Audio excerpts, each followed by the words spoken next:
Hi everyone and welcome to my sixth video on Jetpack Compose. Now as a side note, you might have noticed that this video is recorded on a Mac rather than a Windows PC. I'm recording this sixth video at my new MacBook M1 laptop, which I bought because since Arctic Fox, Google provides stable versions of the Android Studio and the Android emulator for Apple Silicon, and the performance is just extraordinary. So if you were thinking about upgrading to an Apple Silicon Mac, now it's the time. So what are we going to see in this video? We're going to create a second screen to display the details of a person that we clicked on our first screens list. For that, we will utilize Jetpack Compose's navigation components and pass the information of the selected person as a parcelable to our second screen. To keep things simple, we will still write everything at the same single Kotlin file we have been coding so far. But before we begin, I should mention that this is not the only way to utilize navigation to our composables. Yes, this is the new way to do things, as it is all part of the Jetpack Compose, but you can still keep a hybrid approach with classic frames navigation, where you simply substitute your XML with composable functions. For that approach, I will provide a link at the video description to an awesome tutorial from Mitch Tabian. Before starting to work with Jetpack Compose's navigation component, we should mention that there is no graphical interface as you might be used to with the classic navigation so far, and as a result, we need to code that part too. However, the good news is that it is pretty intuitive. Okay, as it is obvious in a navigation, we will move from a screen to another screen. So that's what we're going to show here. So we will have our main screen, our existing project, which is a lazy column of people. So we display persons in this lazy column. Okay, and we also added the ability to have sections, if you remember, in our fifth video, and we also have implemented click listener. So when we click at a person, that person's number appears here. Okay, so that's going to be our main screen, if you'd like to say. Now we will have a second screen, which will be the details of that person. So since this is going to be our first screen, to make things easier to understand, let's rename our lazy column clickable demo with Shift and F6 to main screen. So that's what we are calling here at the set content section of our onCreate method. Okay, so that's what we're calling. Now let's create the detail screen, which initially is going to be something very, very simple. So it's going to be also a composable, of course, and it's going to be fun detail screen. And in that detail screen, we will have a card. Okay, and inside this card, we're going to have a column so that we display inside this column vertically 2 lines of text. And as we said, to display vertically something, we are using columns. So let's put text line 1, and then we will also have another text of line 2, and that's our detail screen. Now, to show it here, let me first comment this out and just show you what we're going to have. We're going to, instead of calling main screen, we're going to call the detail screen. So let's just run this, see how this looks on our emulator. And as you see, we have just that. So we're going to move from our persons list to a detail screen of those persons. So that's it. So now that we have this, let me first undo this so that we get back to normal. Okay, so now in order to achieve that, we will need to add navigation. And in order to add navigation, we will need to do the following steps. We will first go to our Google search and type Jetpack Compose navigation and see what results will come up. Now, navigating with Compose is what we need. So let's click on that. And as you can see here, we have to add a dependency first. And that dependency is, as you see, navigation compose dependency. So it's the dependency to add in our compose the navigation ability. So let's just copy this thing here. And let's go back to Android Studio into our build Gradle file and paste it. And now let's sync. And now that we have added this dependency, we can now introduce navigation to our Jetpack Compose. So that's it. Okay, so how can we implement now navigation? Let's go back into the Android developer website and let's move further. You see that we have to create a nav controller, which is going to be a state. It's going to be of remember nav controller. So after that, we have something that says nav host here. So let's take a look at this, how we can implement this. Now let's move to our main activity and let's create a new composable function. And let's call it navigation. All right, so our navigation function is going to be the thing that is going to govern our navigation. All right, and for that, let's go here and take this nav controller line and let's copy it. And finally, let's paste it here. Now we have to import this. We can import this because we added the navigation dependency. And let's also move down here and take these lines of the nav host. All right, so let's copy our nav host and move here. Let's just paste it. We have, of course, to import nav host and this composable. All right.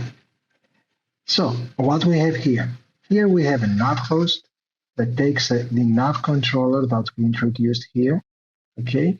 And we have two screens. Okay. Our main and our detail screen. Let's get rid of those comments and let's make this profile to be our main screen. Okay, and this will be our detail screen that we have already created. Okay, now we will give these an alias, a root, and we will call this, let's say, main screen. This is free text. You can put whatever you like, and we can call this detail screen. All right. Now we say that the nav host has the nav controller that we declared here. And has those two screens, and the starting screen is going to be one of these two. So we will put this also here.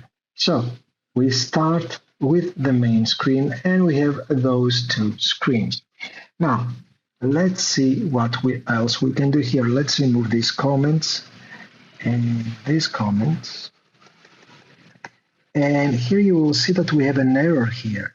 And the error is because in order to call the main screen, it has to take a few parameters. That's why we have an error here. But we can easily fix that.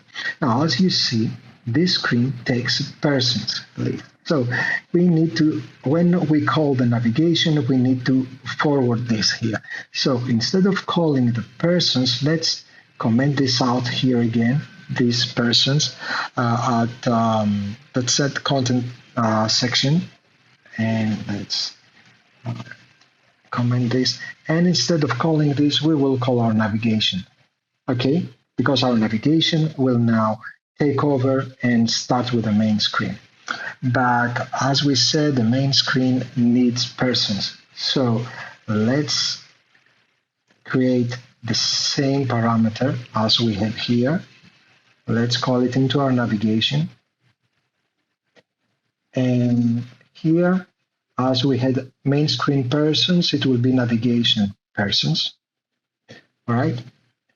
And now we can forward these persons to our main screen. However, we have a second parameter in order for the error to go away, and that's here our lambda. Now, we won't utilize this lambda anymore because we're not going to do something manually like creating an intent or something. We will use navigation. So we don't need this anymore. So let's start by removing this. We remove this here. And of course, we use this to forward the click to the list item. So we remove it from the list item as well. So let's go back to the list item. And here, we also don't need this anymore. So we remove this also from the clickable. So on click, we do absolutely nothing. So in fact, what have we done? In fact, we removed our click functionality. So let's first see if this can compile and run. All right, so let's just run this and go back to our emulator. And yes, it works. However, the sections, everything works, but it's not clickable anymore. And that's a good thing because we're going to utilize navigation. All right, so let's continue to that. Now, in order to navigate from a list item to the second screen, we need to provide that functionality from inside each list item. And in order to do that, we will utilize our nav controller. So our nav controller is defined here at the navigation. So we can forward this nav controller to our main screen, from our main screen to each of our list items. So let's just do that and add nav controller parameter here. And now inside our main screen, call forward the nav controller. Okay, so now our main screen takes this nav controller and it should pass it to each list item. So our list item, which is defined here, will also have a nav controller. And we will forward it here.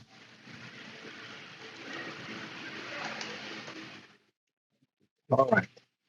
So now our list item has a nav controller, and here inside our clickable, we can utilize it.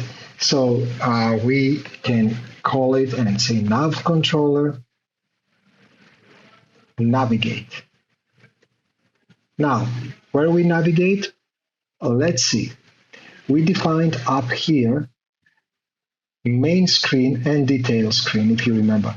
So we're going to go into detail screen. So let's copy this and let's go down here inside the list item, and on the clickable we use nav controller navigate into the detail screen, and that should be enough in order to go from the first screen to the second. Let's look at what happens now.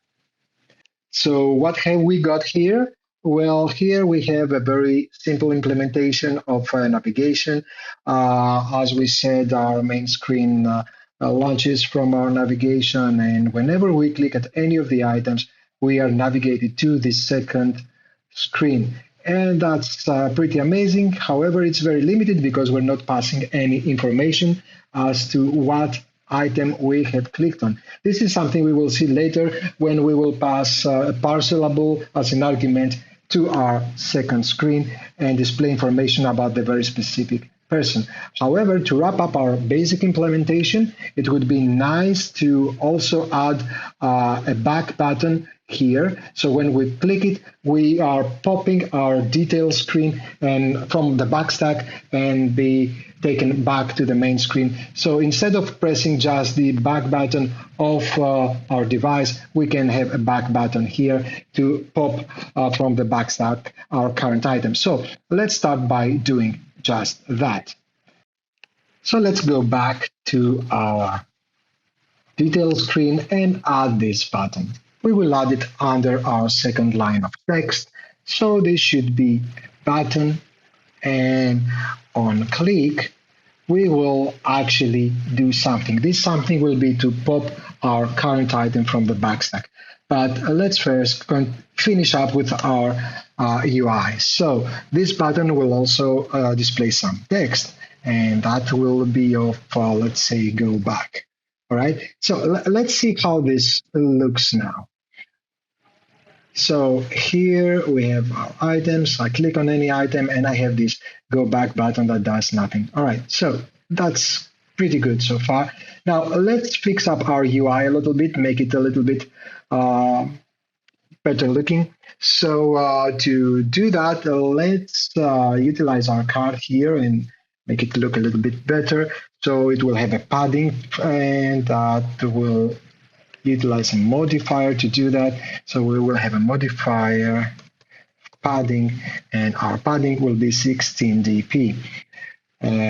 Okay, and now we will also add some elevation so that it looks a little bit better of 8 dp. Let's look again how this appears. So here we have that. Okay, so now we will need to add an additional padding to our column and make it occupy the entire width.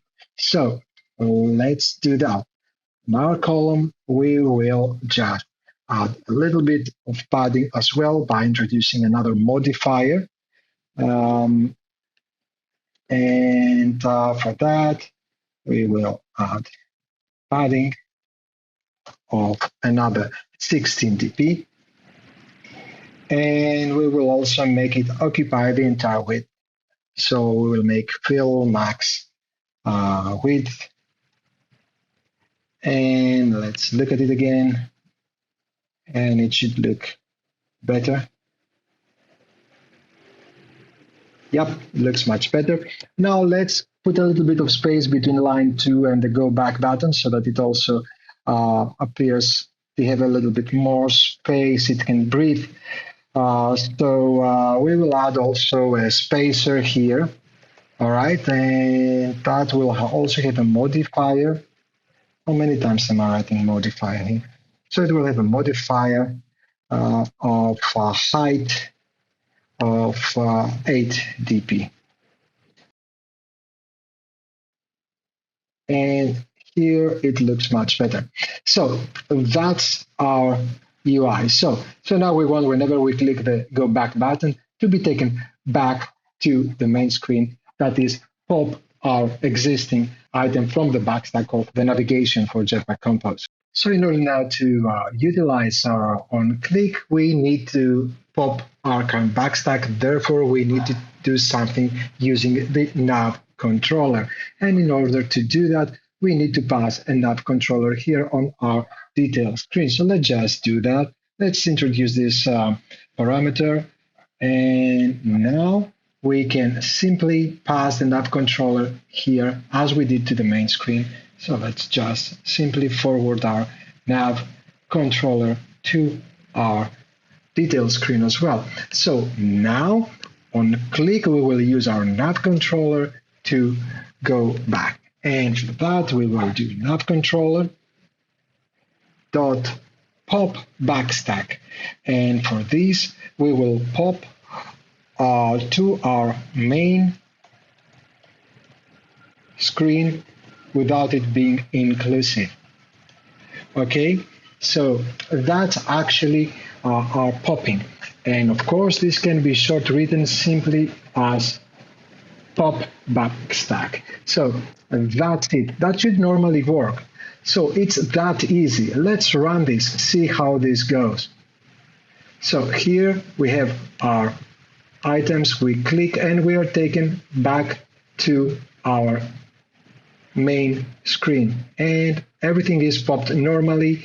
It's taken from the backstack. If I press back here, everything is left from the backstack and we are returned back to the application. So that's it so far. Now time to do the more advanced things.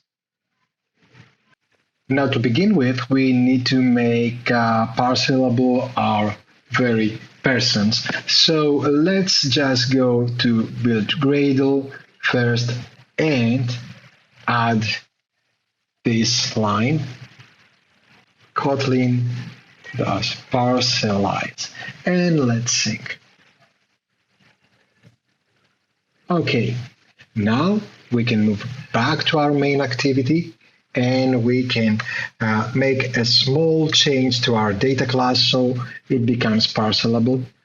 And let's go here and we will say parcelize, and for that we need to import it, and now we have a parcelable data class. So we are ready to proceed. When it comes to passing arguments, if you take a look at the Android developers website, let me open it here, you can see that it is possible to pass arguments like that. However, for parcelables, this might seem strange at first because parcelable is something that you cannot just pass as a value after profile does something, for example. However, if you take a look at the available nav types, you can see that there is a parcelable type available as a navigation type. Unfortunately, this is as far as you can go currently with parcelables using the official approach. Obviously, to have parcelable in the nav types, it means that it should become available in the near future. But for now, there are only a few workarounds you can do to pass a parcelable from the main screen to the detail screen. Now, I will provide you here with the simplest implementation that requires only a couple of lines of code, so it is easy to replace when an official approach becomes available.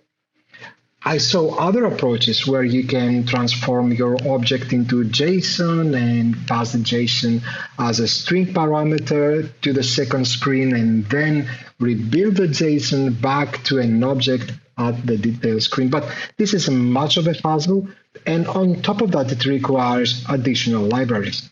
So here is my approach in a nutshell. So on click, just before we navigate, we will set into the saved state handle of our current backstack item, which is the main screen's saved state handle, the parcelable person that we clicked on. That is, we will add a parcelable to a bundle. Then, when navigating to the detail screen, we will ask for the person in the bundle of whatever was our previous backstack entry, which happens to be the main screen. Now, this might sound a little hard to understand, so let's see this in action. So let's go into our list item, which is here. And here at the click, as we said, before we navigate, we will set our bundle. So let's do that here. Let me close the bracket here so it looks better. Okay, so here before navigating, we will use our nav controller, and on our current backstack entry, which is our actual screen, we will use the saved state handle to add into it a key value pair of the key will be a person and our value will be our actual person object. So just this, and now the first part is ready. For the second part now, we will go into our nav host up here, and we need to modify this line. So for our detail screen, we will add a little bit of more code. So here, when we get there, we will need to extract the person. So let's just do that. Let's extract the person here. So we will say val person will be our extracted person from our nav controller. And now we will use nav controller dot previous backstack entry. So from he who called me. And who is that? That's the current backstack entry of the list item. When we clicked on it, as you saw here, okay, to the current backstack entry, then we navigate. So now the current backstack entry becomes the previous backstack entry after we have been navigated.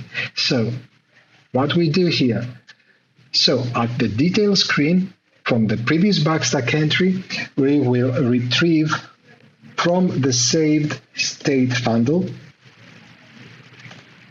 the person key.